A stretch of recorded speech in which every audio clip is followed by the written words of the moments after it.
Hey everyone, Cyclone back like I promised. Here is part 2 of the video. Now, you saw the milk crate, right?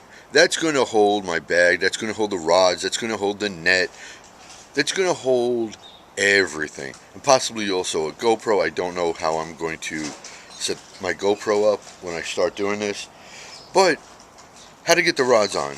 Now, you can buy your own fishing rod tubes, but they are pricey. By the way, the milk crate only cost me $5. Okay, so went to my local Lowe's because Home Depot doesn't have the right sizes of PVC tubing.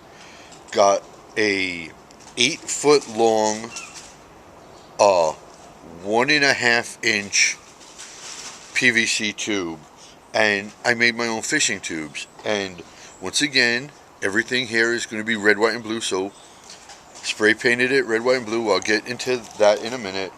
But here they is.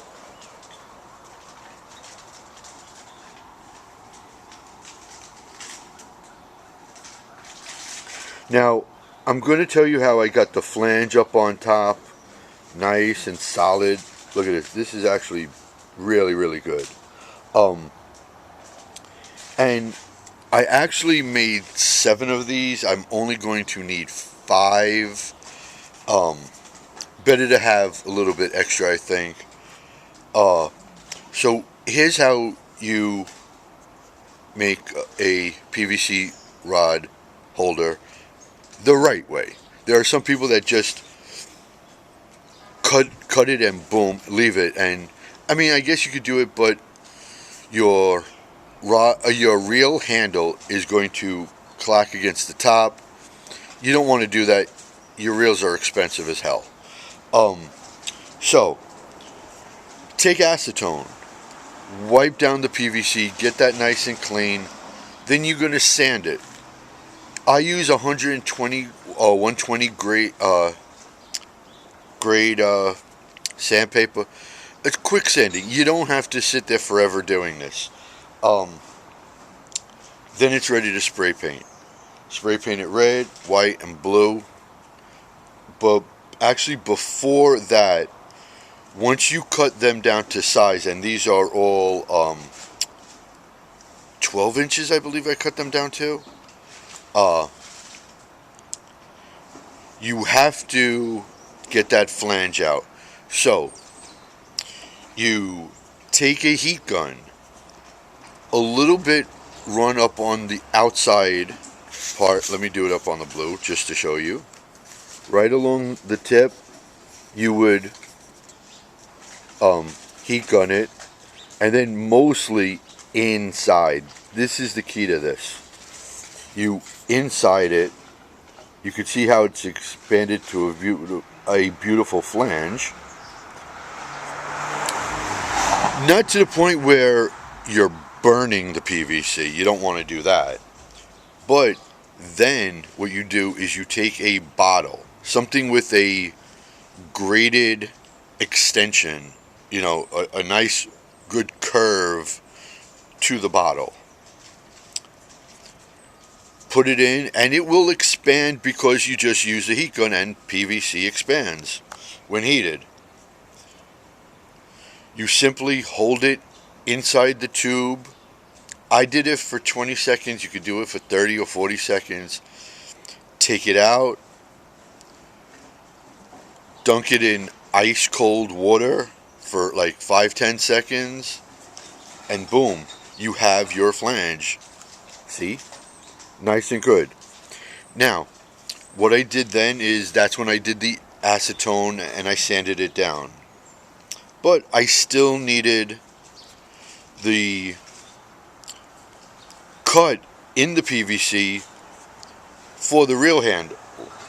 And what I did is I cut down 1 1/4 inches down. I just simply eyeballed it at first, cut it down, and you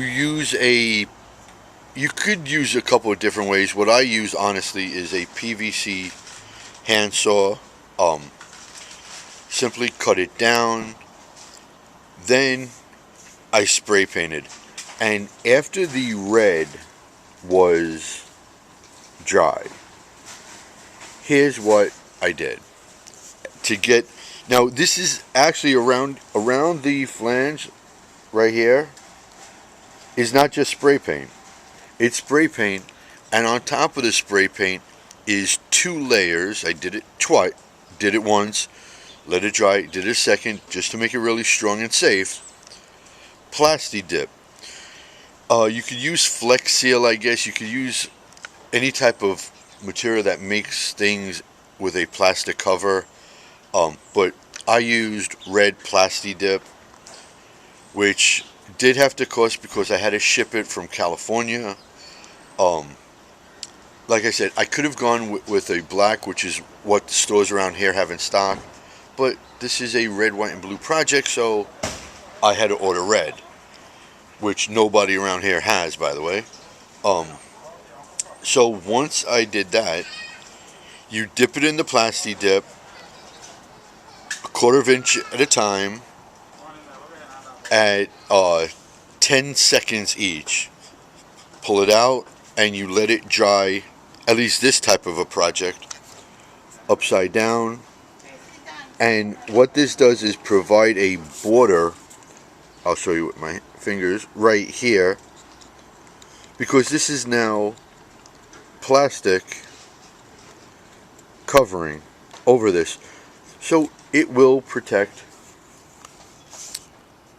the PVC, and it will protect your rail handle. Now, along that, what I did was really simple. For my net, which folds in half, I didn't need a flange. I just needed a straight tube. So what I then did was I took another piece of the tubing, cut it to 15 inches, simply sprayed it down, red, white, and blue. And there you go. And what I'm going to do with the rod holders is alternate height, one high, one low. The high one will be with the rail out, and you don't want all 4 next to each other the same direction, because you don't want your rail handles banging into each other. Even though there will be some space, the space is limited. It's a milk crate. It's not a mile long worth of space.